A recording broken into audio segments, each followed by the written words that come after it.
자, 이번 시간 이론 시험이 이어서 76회 실무 시험 1번부터 4번까지 그 다음 나머지 5번부터 7번 이렇게 나눠서 하겠습니다. 자, 프로그램 설치하시고요. 감독관 확인 번호 56번 76회까지는 감독관 확인 번호 2자리인데 77회 다음 시간부터는 이게 4자리로 바뀝니다. 자, 입력하신 다음에 자, 1번 문제 변함없이 사업자 등록증 수정하는 문제가 나왔습니다. 다음은 연산 문구 펜시 사업자 등록증이다. 회사 등록 메뉴에 입력된 내용을 검토하여 누락 부분 추가 입력하고 잘못된 부분은 정정하시오. 주소 입력 시 우편 번호는 입력하지 않아도 무방함. 요거 자꾸 질문이 올라오는데 아예 저기 우편 번호 검색했는데 교재에 있는 예제 문제처럼 그 구가 뭐 도로명이 잘 안 맞아요 하는 경우 우편 번호 아예 생략하십시오. 그래서 건너뛰어서 엔터 친 다음에 그냥 수작업으로 입력하시면 됩니다. 이게 왜 그러냐면 우편 번호가 중간에 한번 개편됐다가 6자리에서 또 5자리로 줄어들면서 프로그램이 아마 혼선이 좀 일어난 것 같아요. 그래서 과거 기출문제 같은 경우는 특히 아마 그런 게 있어서 자, 우편 번호는 생략하는 걸로 통일하겠습니다. 자, 사업자 등록증 글씨가 잘 안 보여서 너무 작은 글씨라 자, 화면으로 보면서 하겠습니다. 지금 이게 모니터에 있는 겁니다. 수정 전. 그래서 여러분들 문제지하고 비교를 딱 해서 보면 안 만든 게 틀린 글자 찾기. 사업자 등록번호가 문제지에는 60745245653인데 35 이렇게 23559로 나가 있습니다. 그래서 요거를 수정해 줘야 될 거고 그 다음 두 번째 주소가 보니까 여기도 우편번호 없어요. 부산광역시 연제구로 되어 있습니다. 지금 프로그램에는. 근데 문제에는 동래구라고 되어 있죠. 요거 수정해 줘야 되고요. 그 다음에 종목에 가면 자파라고 되어 있습니다. 근데 시험 문제에는 문구 및 펜시 해서 이렇게 3개를 수정을 해 줘야 됩니다.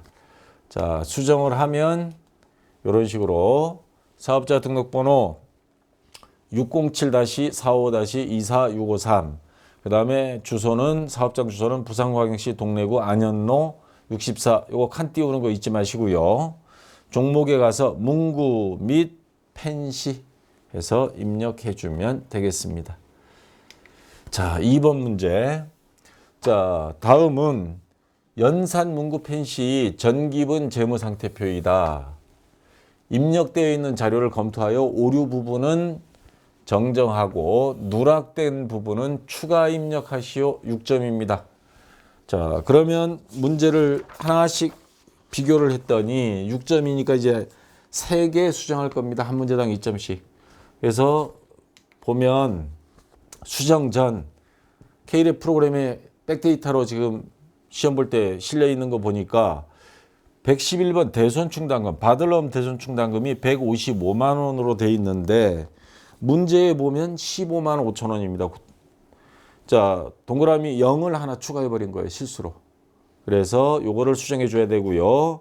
그 다음 차량 운반구 감가상각 누계액이 문제에는 600만 원 있는데 여기는 없어요.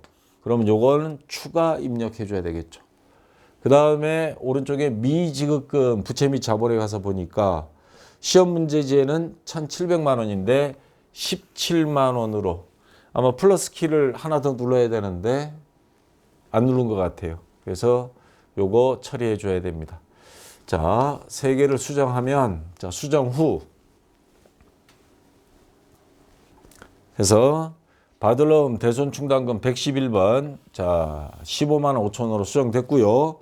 그 다음에 차량 운반금 감가상각 누계액 추가 입력했습니다. 요거는 그래서 차량 운반구가 208이니까 감가상각 누계액은 거머리 계정이라 그랬죠. 바로 다음 번호 209번 해서 600만 원 추가 입력해 줬고요. 대변의 미지급금 요거를 17만 원 돼 있던 거 1,700만 원으로 수정해 주면 되겠습니다. 자, 거저먹기 문제 2번까지 끝났고 이제 3번 다음 자료를 이용하여 입력하시오 해서 1번 자 3점짜리입니다. 당사의 신규거래처이다. 거래처 등록 메뉴 요거 찾아서 여기에 추가 등록해 주면 됩니다.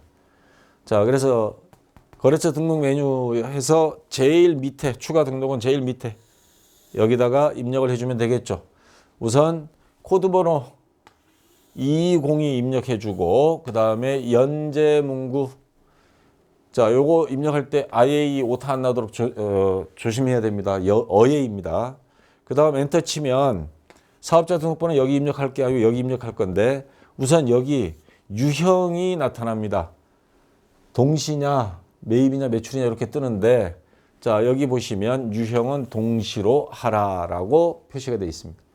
자 문제 시킨 대로 동시 선택해주고 사업자 등록번호는 요 자리에 자 607-46-34522 여기 입력해주면 되고요.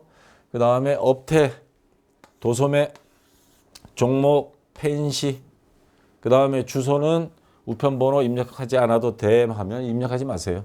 그냥 바로 엔터 치고 요 주소 자리에 가서 부산시 연제구 연제로 27 이렇게 입력해 주면 되겠습니다. 자 반드시 마지막 엔터 쳐서 줄을 바꿔주세요. 그래야 자동 저장됩니다.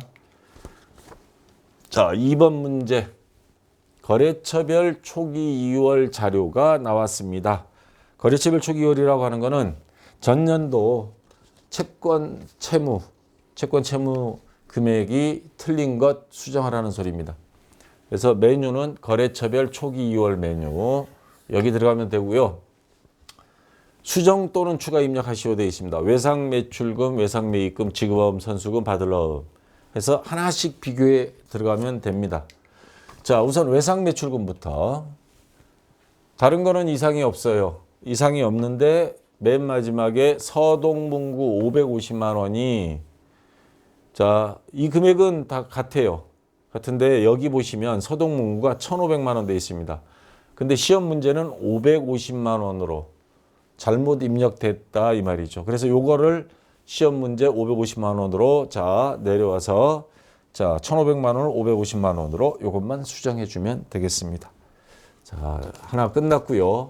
그 다음 선수금 다른 건 다 이상이 없는데 나머지는 선수금이 수정문구인데 여기 보니까 선수금 자리에 없어요. 거래처가. 여기 선수금은 1,200만 원 있는데 거래처가 없습니다. 그래서 수정문구를 입력해 줘야 됩니다. 그래서 입력하면 F2 눌러서 거래처 검색하면 됩니다. 이거 저 수작업으로 입력하는 게 아니고 그래서 수정문구 찾아서 선택하고요. 1,200만 원 문제에 주어진 거 요것만 그대로 입력해 주면 되겠습니다. 자 여기까지 해서 18점 끝났고요. 이제 당락이 결정되는 건 바로 이거죠. 일반 전표 입력에서 함정을 파놓고 그 함정에 빠지기를 기다립니다. 자 문제 4번 다음 거래를 일반 전표 입력 메뉴에 추가 입력하시오에서 3점씩 8문제입니다. 7월 19일 현금 시제를 확인하던 중 시제 실제 남아있는 금액 확인하던 중 실제 현금이 장부상 현금보다 2만 원 많다. 실제가 많다 이 말입니다. 자, 현금과 부족은 항상 어느 것만 고칠 수 있다 그랬죠? 실제를 고쳐요? 실제를 고칠 수 있는 방법은 이게 2만 원 많아요. 실제가. 금고가 2만 원 많고 장부는 2만 원이 적어요. 그러면 2만 원을 남았으니 지난번에 모자란 거 내가 채웠으니까 이번엔 내가 가지고 가겠다. 주머니에 이렇게 넣다가 걸리면 그게 퇴직금이 됩니다. 절대 넣으면 안 됩니다. 근데 은행에 근무하는 친구들 말 들어보니 가져가고요. 모자라면 채워놓고. 근데 시험에서는 그렇게 할 수는 없죠. 자, 장부하고 실제를 맞춰야 되는데 실제 돈이 남는다고 빼가거나 모자란다고 채우지 않는다 그러면 고칠 수 있는 건 장부밖에 못 고쳐요. 장부하고 실제하고 똑같이 하려면 이게 작으니까 2만 원 적으니까 2만 원 채워주면 되죠. 장부상에 2만 원 현금을 채워준다는 거 하는 거는 차변에 현금이라고 적는다 이 말입니다. 여기다 2만 원 하면 현금이 들어온 게 되는 거예요. 그래서 장부가 실제하고 똑같아지는 겁니다. 근데 뭐 때문에 돈이 들어왔는지 몰라요. 그러면 현금 과부족, 과다 또는 부족 2만 원 해서 원인을 찾아야죠. 만약에 이렇게 반대가 됐다. 그러면 돈 나간 걸로 적어야 돼요, 장부에. 그때는 대변은 현금이 되고 차변에는 현금 과부족이 되는 겁니다. 자, 그러면 입력을 하면 차변에 현금 101번, 대변에 현금 과부족 2만 원, 차변에 2만 원, 대변에 2만 원 이렇게 입력해 주면 되겠습니다. 자, 2번 문제. 7월 23일 서동문구로부터 받은 상품 매입 견적세에 대해서 계약금으로 견적 합계 금액이 10%를 보통예금 통장에서 서동문구의 통장으로 이체하였다. 돈을 보냈다 이 말입니다. 자, 요건 뭐예요? 10%는 그러면 계약금입니다. 계약금인데 요거를 지급했어요. 그러면 먼저 지급했다의 줄임말 선급금, 선지급의 줄임말입니다. 계정 과목은 선급금으로 하고요. 자, 금액이 얼마인가 봤더니 400만 원이에요. 합계 금액이. 이거의 10%니까 40만 원을 계약금으로 지불한 겁니다. 자, 그러면 자, 대변에 반대로 쓸 뻔했네. 자, 선급금은 자산입니다. 자산의 증가니까 차변에 선급금 400만 원의 10% 40만 원 적고요. 보통예금 통장에서 지불했습니다. 그럼 대변에 보통예금이라는 자산이 감소하죠. 40만 원. 자, 이렇게 입력을 해주면 되겠습니다. 그리고 조심할 거, 거래처 입력 안 하면 아웃이죠. 1급 전산세무 2급은 일정 감점 들어가는데 2급에서는 아예 오답 처리된다라고 알고 있습니다. 그래서 자, 누구한테 준 거예요? 서동문구. 거래처 반드시 입력해 줘야 됩니다. 채권 채무. 자, 그래서 차변에 131번 선급금 서동문구. 거래처는 F2 눌러서 검색하면 자동으로 뜹니다. 그래서 40만 원. 그리고 대변에 103번 보통예금 40만 원. 자, 이렇게 입력해 주면 되겠습니다. 자, 3번 문제. 최근 들어서 이렇게 증빙 서류를 많이 넣는 스타일로 시험 문제가 출제됩니다. 그러니까 이걸 뭐 다 읽어볼 필요는 없고요. 해당되는 금액 중심으로 여러분들이 빨리 문제를 풀이해 나가면 되겠습니다. 7월 25일 당사는 태풍으로 피해를 입은 수재민을 돕기 위해 인근 KTBC, 자, JTBC인가요? 방송사의 아래와 같이 현금으로 지급하다. 그럼 얼마를 지급했냐 빨리 찾아야 됩니다. 30만 원. 불이웃돕기 성금, 계정 과목을 뭘로 할까요? 기부금이죠. 영업의 비용. 기부금 30만 원. 요거를 분계 처리해 주면 되겠습니다. 자, 그러면 기부금 비용이니까 차변에 30만 원. 그리고 뭘로 줬어요? 현금으로. 현금 30만 원. 그래서 자, 입력을 하면 차변에 기부금 953번 30만 원, 대변에 101번 현금 30만 원 이렇게 입력해 주면 되겠습니다. 자, 4번 문제.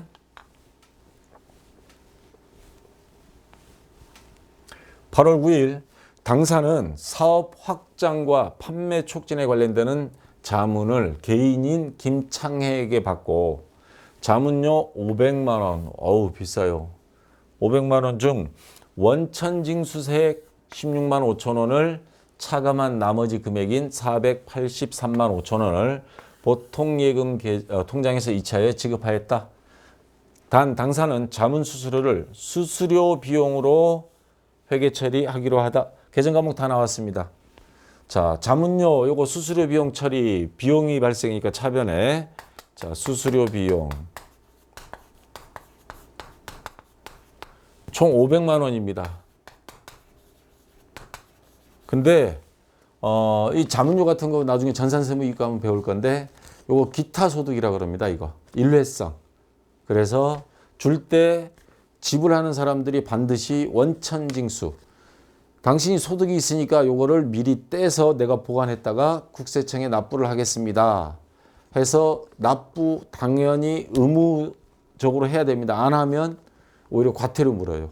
저도 게임 중독 강연이라든가 이런 강연을 서울대학병원 같은 데서도 그 정신과 의사 상대로 많이 해봤는데 그 자리에서 바로 떼고 사인하라 그래요. 사인 먼저 하고 나중에 그거 떼고 나머지만 통장으로 옵니다.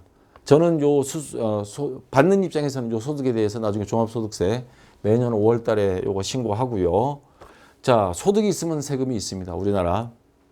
그러면 요 뗀 거를 지불하는 입장에서는 요걸 뭐라고 적어야 되느냐? 예수금이라고 적습니다. 요거는 우리 돈이 아니에요. 부채의 증가입니다. 우리가 보관했다가 다음 달 요걸 납부할 겁니다. 근데 돈은 우리 사무실에 있어요. 떼놓은 돈이. 보통 3.3% 뗍니다. 3%는 소득세, 그 다음에 0.3%는 지방소득세 해서 뗀 금액이 16만 5천 원. 여기서 퍼센트는 생각하지 마세요. 여기서는 16만 5천 원 해서 부채의 증가가 되고요. 그 다음 나머지는 보통예금 통장에서 요 김창혜한테 보냈다는 소리입니다. 그래서 대변에 보통예금. 그래서 나머지가 483만 5천 원. 자, 이렇게 해서 입력해주고 거래처는 입력할 거 없습니다. 자, 해서 차변에 831번 수수료 비용 500만 원. 그리고 대변에 254번 예수금 16만 5천 원. 그 다음에 103번 대변에 보통예금 483만 5천 원 해서 엔터 쳐서 줄 바꿔주면 되겠습니다. 그리고 또 이런 걸 질문하시는 분이 있는데요. 현금 잔액이 저는 안 맞아요. 이거 채점 기준 아닙니다. 채점하는 항목은 딱 정해져 있기 때문에 여러분들은 이런 거는 신경 안 써도 되겠습니다. 왜냐하면 입력 순서를 어떻게 했느냐에 따라 현금 잔액이 조금씩 사람마다 좀 달라요. 이거는 신경 안 써도 좋습니다. 자, 됐고요. 그 다음 5번 문제. 8월 16일 판매용 복사. 자, 이거 함정이 굉장히 어렵게 들어가 있습니다. 이 문제 잘 보시기 바랍니다. 8월 16일 판매용 복사기 구입과 관련하여 복사기 하면 비품이라고 딱 생각하는데 앞에 뭐라고 붙여놨어요? 판매용 복사기예요. 판매용이면 복사기가 우리 사무실에 쓰는 건 보통 다 비품 이렇게 머릿속에 박혀 있는데 이거 펜시용품 하는 데잖아요. 복사기도 판매하나 봐요. 그러면 이거는 복사기는 비품이 아니고 뭐예요? 상품이죠. 태평사무에게 지급하지 못한 외상매입금. 비품이면은 아직 돈 못 갚은 거 미지급금으로 하는데 판매용 상품에 대해서 대금을 아직 다 지급 못한 거니까 외상매입금이 맞습니다. 외상매입금 100만 원을 다른 거래처가 발행한 당좌수표로 지급하다. 당좌수표하면 딱 항상 여러분들은 당좌예금 딱 생각하는데 우리가 발행한 건 당좌예금 맞는데 다른 거래처가 발행한 거예요. 타임 발행 수표입니다. 이거 우리가 갖고 있는데 장부에 이거 받았을 때 뭐라고 적었겠어요? 타임 발행 수표 현금으로 처리했던 겁니다. 이걸로 줬으면 현금이 나간 걸로 봐야 됩니다. 그래서 대변에 현금이 되고요. 금액은 100만 원이죠. 그리고 차변에는 외상매입금을 갚은 겁니다. 복사기 하니까 비품 미지급금 실수로 적었다가 뜰리는 것이 되고요. 여기서는 외상매입금이라는 부채가 감소입니다. 100만 원. 자, 외상매입금은 우리 거래처 적어야 되는 거 10개. 채권 채무 2급 수준에서 10개.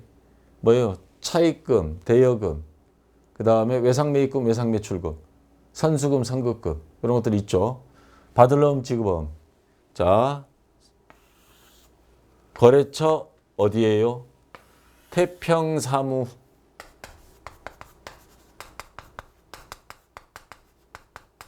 자, 조심해야 됩니다. 저도 간혹 가다 보면 거래처 빼먹을 때가 있어요.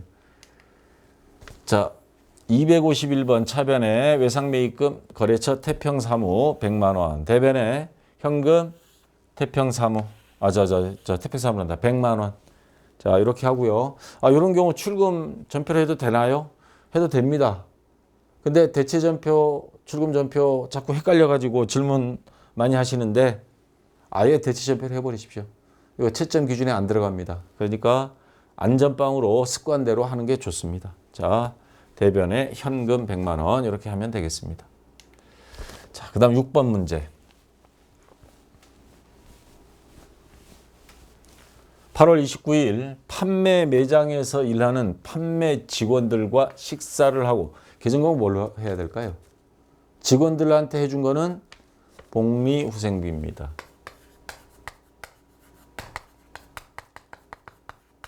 하고 다음과 같은 현금 영수증을 받다. 그러면 돈은 현금으로 지불했다는 소리죠. 현금 영수증 받았다는 건 현금을 주고 받는 거니까. 연산식당에서 문제는 금액이 얼마냐 하는 거예요. 자, 정식 3인분 45,000원, 9,000원짜리 좀 좋은 거 사주지. 45,000원짜리 자 현금으로 지불했습니다. 그러면 분개하면 차변에 복리후생비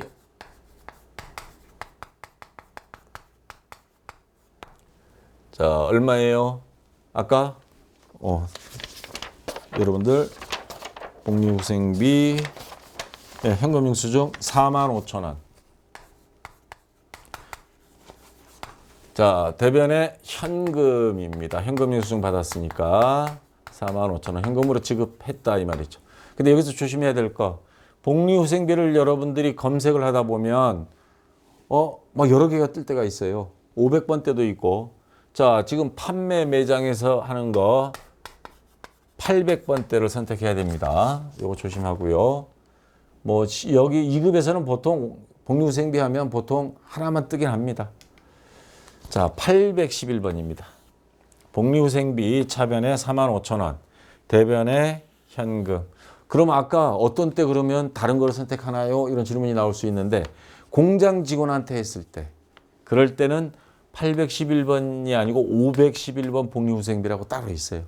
그 전산회계 1급 가면 배웁니다. 지금은 여러분 머리 아프게 생각할 필요는 없고 공장 직원이냐 뭐 사무실이냐 이거 구분합니다. 1급 가면.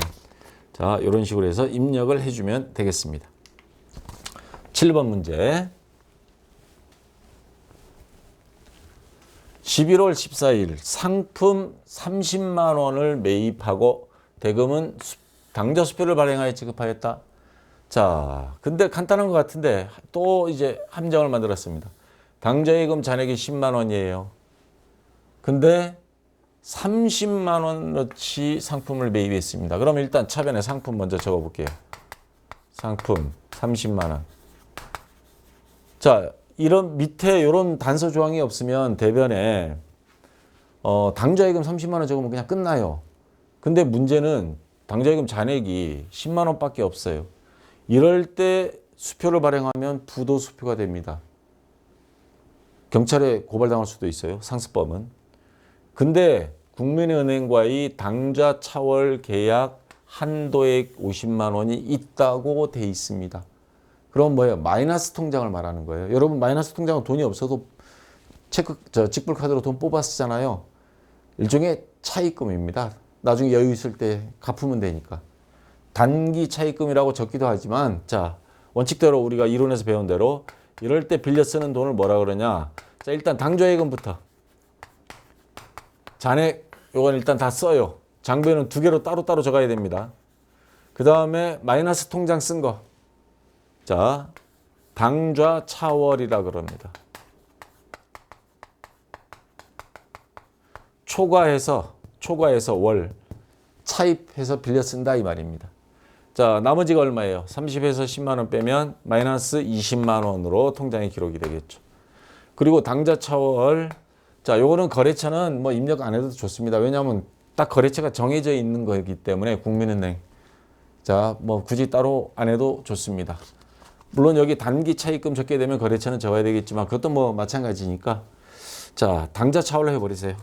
통일하는 걸로 하겠습니다. 그러면 차변에 146번 상품 30만 원. 대변에 당좌예금 102번 10만 원 잔액 다 썼습니다. 나머지는 은행에서 마이너스 통장 빌렸어요. 자, 그 이름은 당좌 차월이라고 하고 20만 원 이렇게 입력해 주면 되겠습니다. 자, 8번 문제. 12월 21일 청암 상사에서 9월 22일 날 차입한 단기 차입금 1,000만 원에 대하여 상환 기일이 도래하여 이자 30만 원과 함께 전액 보통예금 계좌에서 이체하였다. 자, 계정 과목 3개가 나왔습니다. 단기 차입금, 이자 줬으니까 이자 비용, 보통예금. 차입금을 갚았어요. 그럼 단기 차입금이라면 부채가 감소하죠. 차변에 단기 차입금. 자, 얼마 빌렸었어요? 1,000만 원. 많이도 빌렸네요. 단기 차입금, 이거는 거래처 입력해야죠. 청암 상사.